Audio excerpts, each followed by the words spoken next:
2 Timóteo capítulo 3.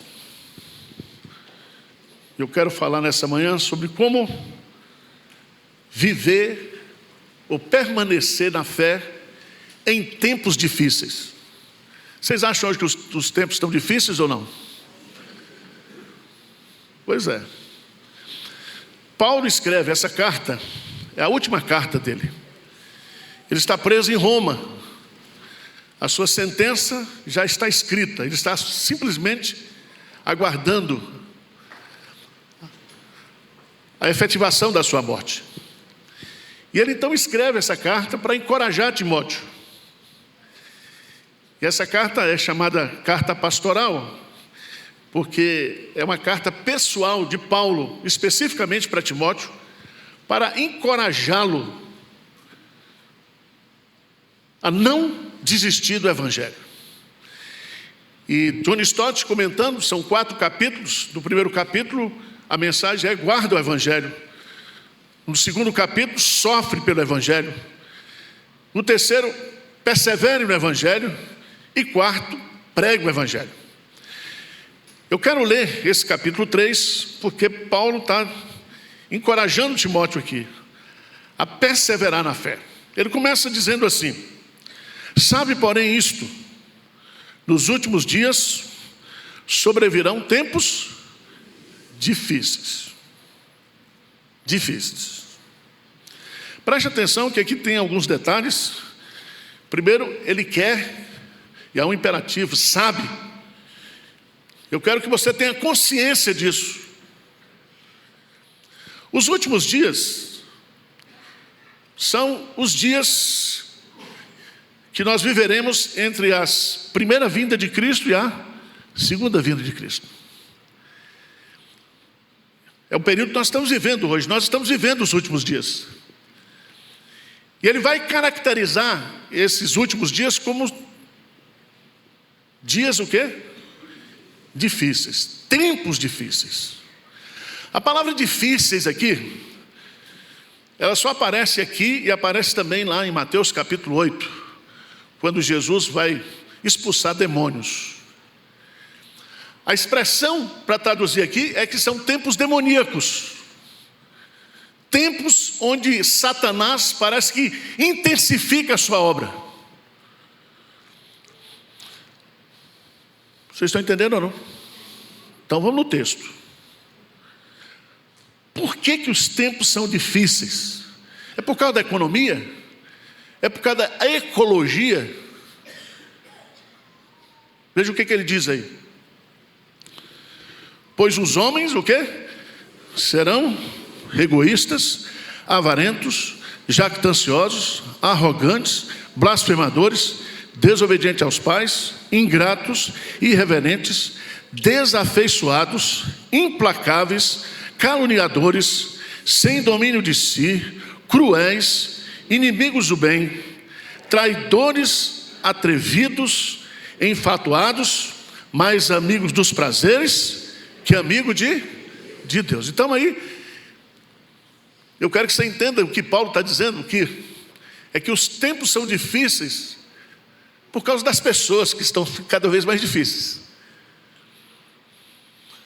Quando você olha para o nosso contexto que nós estamos vivendo hoje, parece que as pessoas, cada dia mais, elas estão se complicando. E ele vai dizer, na continuidade, que esses tempos difíceis por causa dos homens não é somente porque nós estamos no mundo, é mais dentro do ambiente religioso. Veja no texto, versículo 5, o que é que diz? Tendo forma, negando-lhe, entretanto, o poder.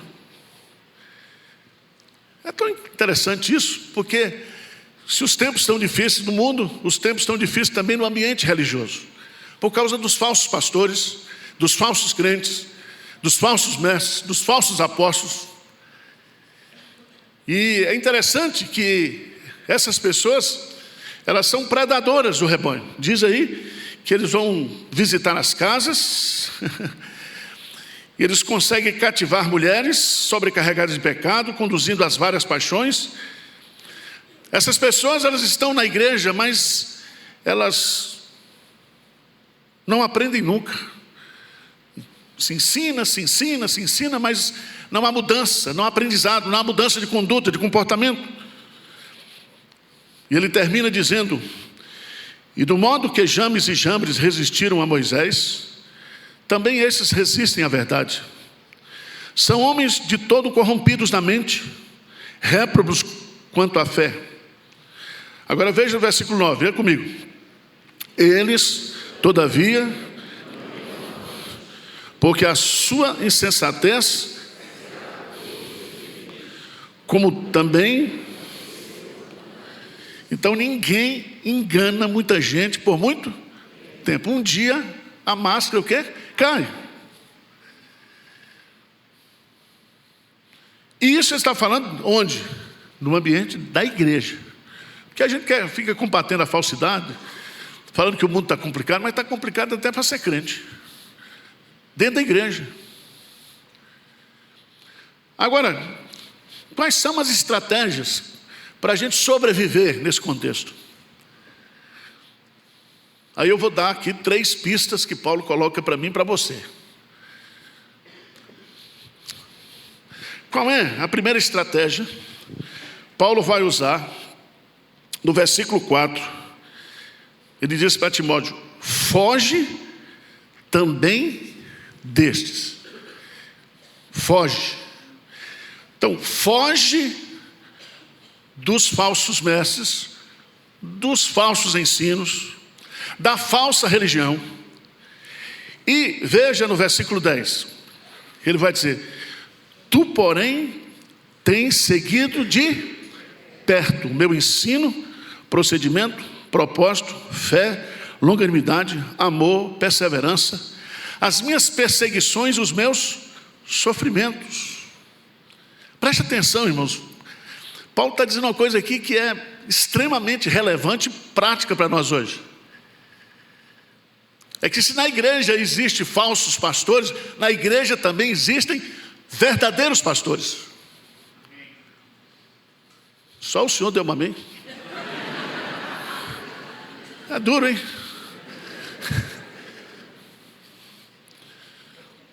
Porque é o seguinte, parece que a gente gosta de ouvir herege.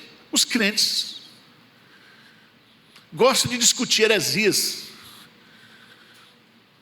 gosta de assistir vídeo de picareta, de pica-fumo.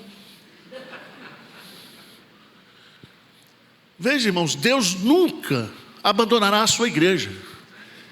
O bom pastor estará sempre levantando liderança sadia, saudável, para cuidar da sua igreja. Então, ao invés de ficar ouvindo, seguindo, foge desse. E ele diz assim: tu, porém, tens seguido o quê? De perto, ó, Timóteo. Você conhece a minha vida. E ele fala, não é somente o meu ensino, o meu procedimento, o meu propósito, a minha fé, a minha longanimidade, o meu amor, a minha perseverança e as minhas o quê? Perseguições. Porque ele vai dizer, versículo 12, lê para mim, toma posse, vai lá, o que é que diz? Ora, todos quantos querem viver piedosamente em Cristo Jesus serão? Se os tempos são demoníacos, os piedosos serão perseguidos. E aí você tem que entender que o que Paulo está dizendo assim, os tempos são difíceis, mas olha para a minha vida, olha para o meu testemunho, olha para o meu ensino. Então, irmãos, para de ouvir, de seguir falsos pastores. Está entendendo o que eu estou dizendo? Não estou me colocando aqui como bom não, tá? Porque os verdadeiros pastores, eles não pregam a si mesmos, eles pregam o quê? A palavra de Deus. Então, se você quer sobreviver a esses tempos demoníacos, você precisa ter líderes espirituais saudáveis. Você precisa ter referências de fé, heróis de fé. E nós temos, porque Deus coloca no meio da sua igreja gente de qualidade.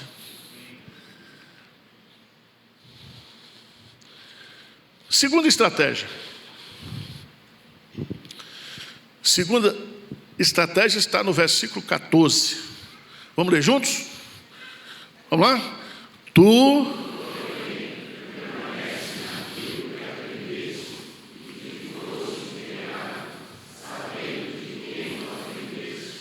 E que desde a infância sabes as sagradas letras, que podem tornar-te sábio para a salvação.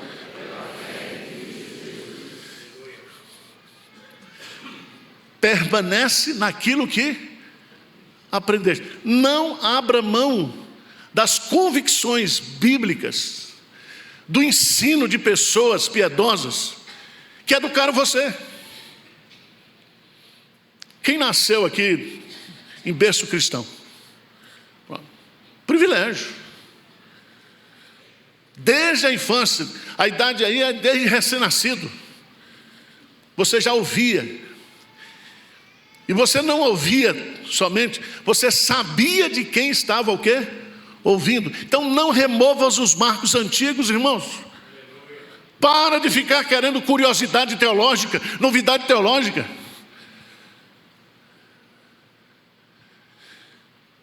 Veja,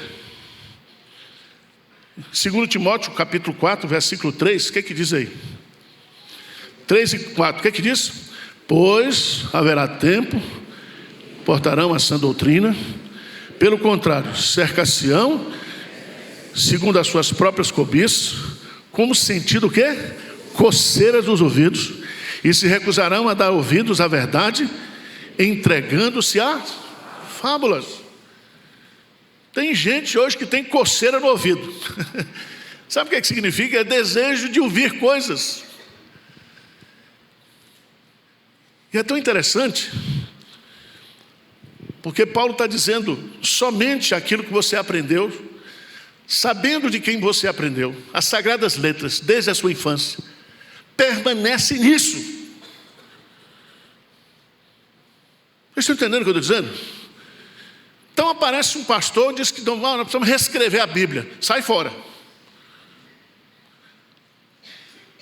Gente que faz profetadas para acrescentar a Bíblia. Sai fora.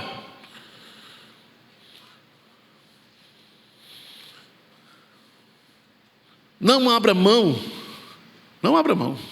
das suas convicções.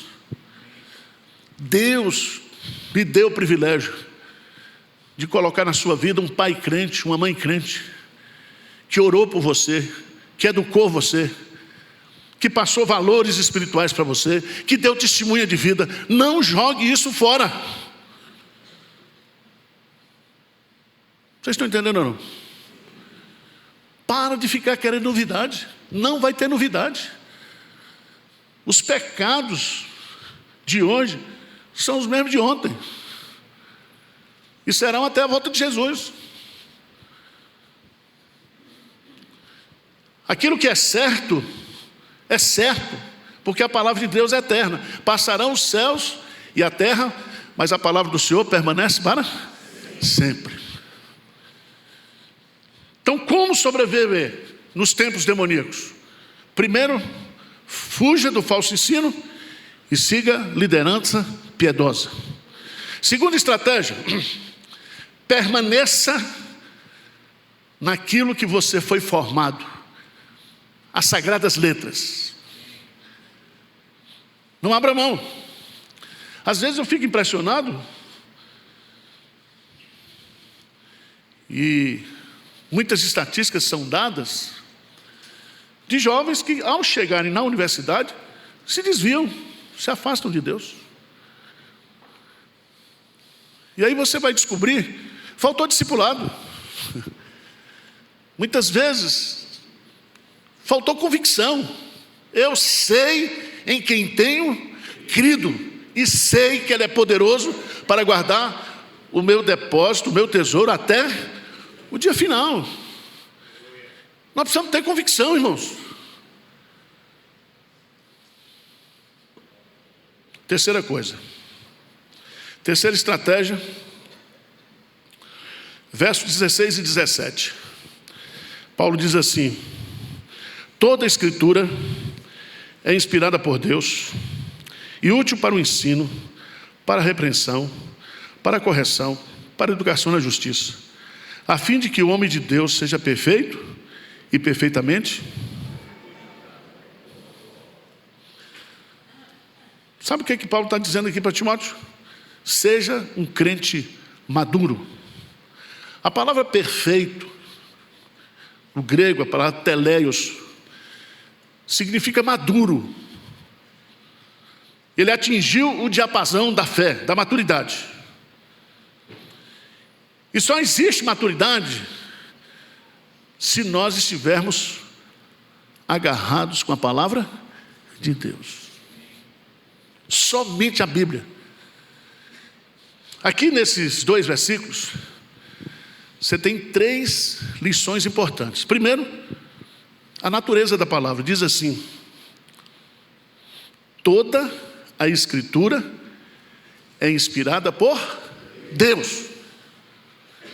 É uma palavra só no grego. Inspirada por Deus é theopneustos, que significa soprada por Deus, que vem de dentro de Deus para fora. Toda a Escritura, Antigo e Novo Testamento, toda a Escritura. Porque tem gente agora, não, isso era pecado lá em Levítico, era pecado lá em Canaã, mas aqui em São Paulo não é pecado não. O que é pecado, irmãos, é pecado porque as verdades de Deus são absolutas, não são relativas. Ah, pastor, antigamente era, mas agora não é mais assim. Quem falou que não é mais assim? Porque as pessoas estão abrindo mão da Bíblia para justificar o seu comportamento ético. Está entendendo? Cria uma teologia para si. E tem crente que gosta. Tem crente que gosta de assistir os pastores frustrados.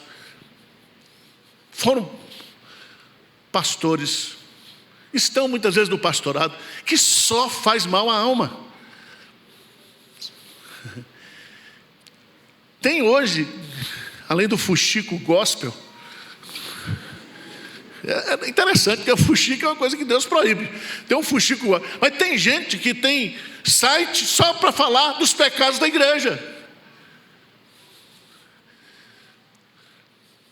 E tem crente que gosta. E ainda compartilha, o desgraçado. Compartilha. Manda para mim, pastor, o que o senhor acha disso? Meu irmão, não tem o que fazer não. Então, irmãos, nós temos a palavra. A palavra, ela é inspirada por Deus. Passarão os céus e a terra, mas a palavra de Deus permanece para sempre. Nós temos que crer que a Bíblia é a palavra de Deus e viver a Bíblia como palavra de Deus. Essa palavra, ela é útil.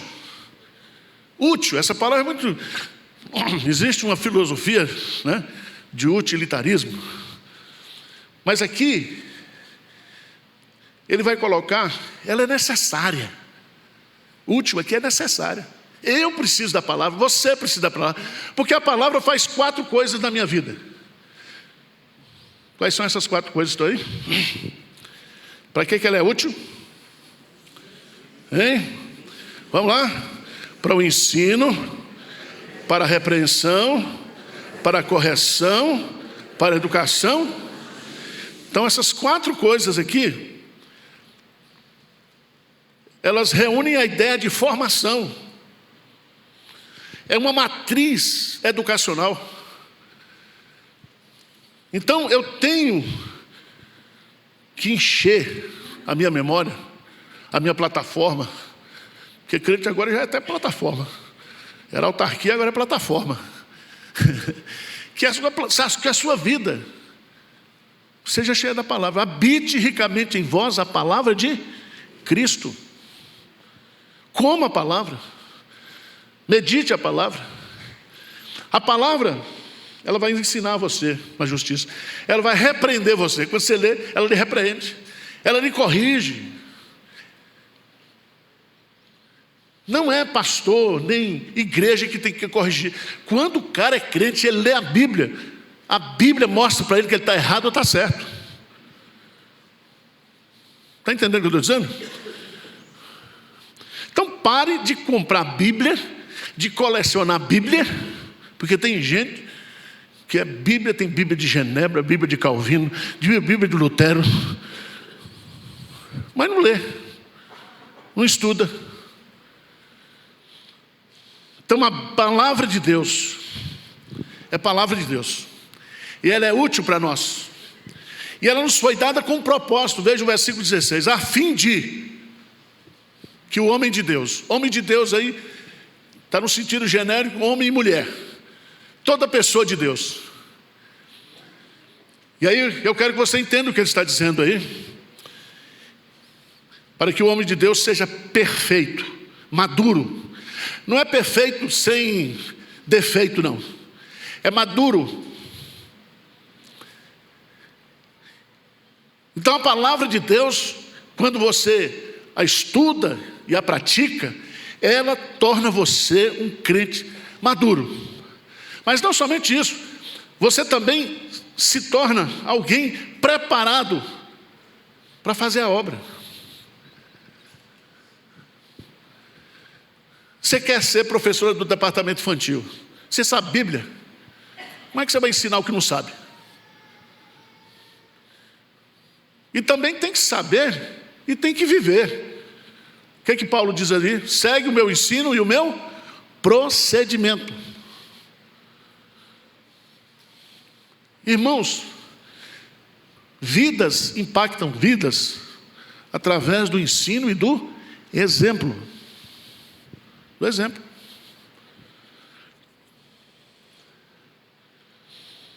Eu vejo uns caras aí falando mal da gente na internet.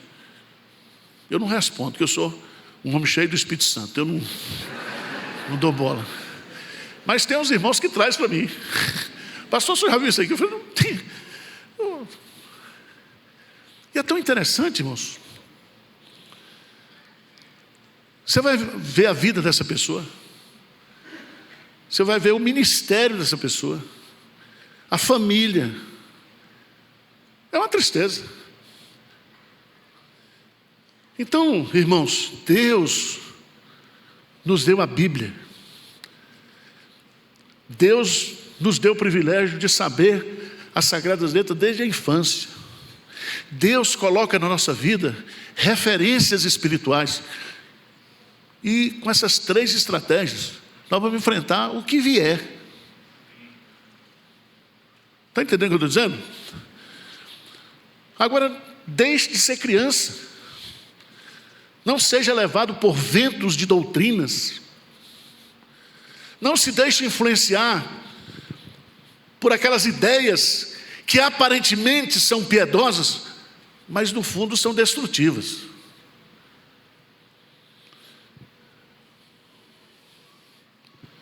A fim de que o homem de Deus seja perfeito e perfeitamente o quê? Habilitado para toda boa obra. Por isso que Paulo